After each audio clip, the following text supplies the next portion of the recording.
ठीक है, we are going towards exercise which is the best definition of work is done when a force makes someone move, work is done when a force makes someone stand still. ठीक है, work is done when no force is use. जो दो बातें no force वाली हैं ना, ये नहीं आएंगी बिकॉज क्योंकि हमने अभी बताया था कि फोर्स, उसमें जो वर्क डन का आपका फार्मूला है वो क्या है, W is equal to F D. तो अगर एफ नहीं है तो फिर वर्क तो हो ही नहीं रहा। तो फर्स्ट वाला ऑप्शन इसलिए है कि क्योंकि वो किसी चीज़ को मूव करवाते हैं, क्योंकि डिस्प्लेसमेंट कोई ना कोई। The unit of energy decibel नहीं है, हर्ट्स नहीं है, हर्ट्स होती है फ्रिक्वेंसी की। ठीक है, जाउल हो सकती है, जाउल हमने पढ़ी है, ओहम होती है रेजिस्टेंस की। ठीक है, and eye pad convert electrical energy into, अच्छा आई पैड में कौन कौन सी एनर्जी किस में कन्वर्ट होती है, लाइट एनर्जी, थर्मल और काइनेटिक। नहीं, काइनेटिक मूव ही नहीं करता वो। ठीक है, ये बात तो गलत हो गई। फिर आप चेक करें light energy, sound energy and kinetic energy. Sound energy है लेकिन काइनेटिक एनर्जी, फिर वही बात है कि आई पैड मूव नहीं करता उस एनर्जी पे। Sound energy, light energy and thermal energy. Sound energy से साउंड आपको आ रहा है, लाइट एनर्जी और थर्मल एनर्जी क्योंकि वो हीट अप हो रहा है। ठीक है, उसमें काइनेटिक एनर्जी जिसमें है वो नहीं होंगे। Okay, what is the gravitational strength on earth, 10 Newton पर केजी। मैंने आपको बताया था जी की वैल्यू 9.8 होती है पर सेकंड स्क्वायर, या फिर जी इज इक्वल टू 10। और वो कह रहा है 10 न्यूटन अगर आपकी फोर्स है तो कितने पर केजी स्ट्रेंथ क्या होगी, वो 10 न्यूटन ही होगी।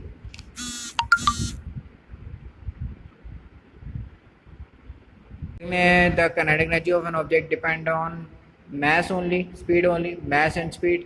मास पे भी करता है, स्पीड पे भी करता है, क्योंकि काइनेटिक एनर्जी का फॉर्मूला है ना आपका half mv²। The amount of work done only on the size of force.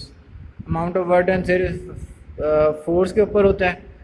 ठीक है, या सिर्फ फोर्स पे डिपेंड करता है, नहीं। क्यों, क्योंकि ये फॉल्स क्यों है, क्योंकि डिस्टेंस पे भी डिपेंड करता है।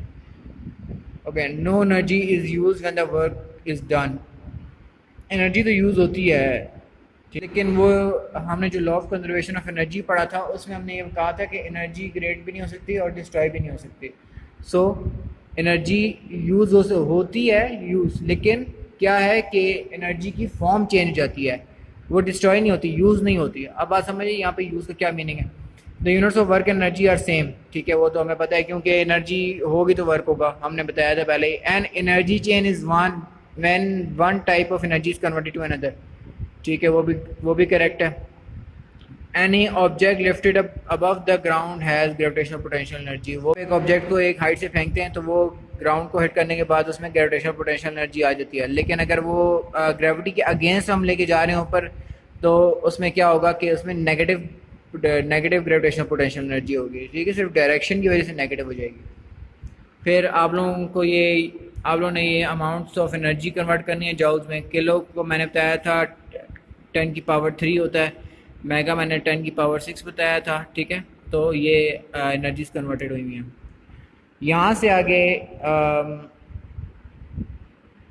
यहाँ से देखें इसने कितना वेट उठाया हुआ है, 2000 न्यूटन। तो डिस्टेंस कितना है, 2 मीटर। अब अगर ये नीचे वापस रखेगा तो कितना वर्क डन होगा। अब यहाँ पे इसके क्वेश्चंस हैं। What does the waiter get the energy from to lift the weights. ठीक है, मसल्स से उसने एनर्जी ली है तो मैंने लिख दिया मसल्स। फिर आया how much work is the weight lifted doing in lifting it. ठीक है, 2000 ये है और 2 मीटर ये है, तो work is F dot D, so 2000 multiplied by 2 is 4000. What type of energy do the weights have in the position shown in diagram? Weight के अंदर पोटेंशियल एनर्जी होगी क्योंकि अभी ये रेस्ट पे, अभी तक नीचे तक नहीं आए। ठीक है, suppose the weight lifter suddenly drop the weight, what type of energy will weights have as they fall to the ground. इनके पास काइनेटिक एनर्जी होगी, they hit the ground, thermal होगी, उसके बाद वापस पोटेंशियल में कन्वर्ट हो जाएगी। ठीक है जी, फर्दर हम लोग करेंगे। मैं आप लोगों को नोट्स वगैरह बना के अपलोड वगैरह कर दूंगा। ठीक हो गया, गुड हो गया।